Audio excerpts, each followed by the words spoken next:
Okay, let's look at the attribute XSS lab. So we'll start by launching the lab, and we'll put in a basic XSS payload. Okay, nothing appears to have happened, so let's look at the source. Okay, I said nothing happened, but of course we did see the page flicker and reload. Okay, so the string we've entered is here, and an important thing to notice is the page context is that it's within an attribute value. So we've got this attribute called value, and its value is within the quotation marks.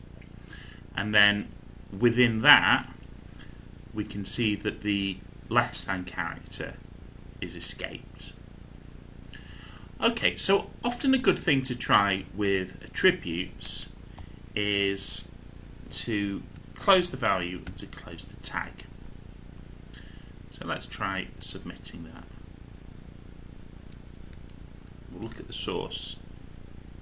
Okay, and you can see that we've closed the value and the tag, but because the less than symbol is escaped, we've not been successful at injecting an HTML tag. So another approach we can use is to inject an attribute into this input tag. So what we can do is we can break out of the value attribute, and then we'll try injecting the onClick attribute, and I will get the JavaScript payload and paste it in. Okay, so just before we try clicking that, let's have a look at the source. And we can see empty value. This is our injected attribute. And if you notice, we didn't put a terminating quote on the payload because the context provides the terminating quote here. Okay, so let's try clicking. Right, so our payload has triggered and it's captured the correct cookie, but of course this relies on the user clicking. Okay, now another approach is to inject into the onMouse over event, and to make it more likely this will trigger, what we can do is we can make the element be large. So putting a style, width 1000 px, height 1000 px, and then again no terminating quote on the payload. Okay,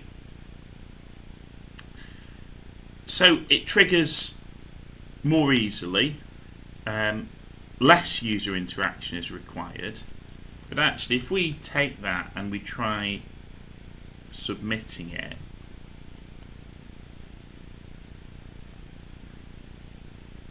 then we've not successfully solved the lab, because what we need is a payload that works with no user interaction. And there is a little trick that you can do for this. So there is an onFocus event,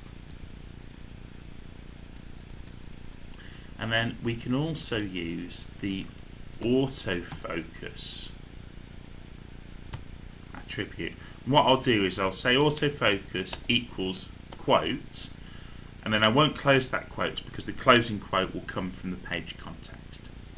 So we'll try submitting that, and straight away we've got the payload executing. In fact, I'm struggling to stop it executing, and I will copy that URL. I'll just close this with the annoying alert box. Let's try that.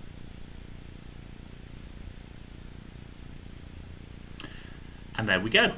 So we've solved the lab, and it's quite common that applications reflect user input into the value tag of an input element. So this technique can be really useful in practice.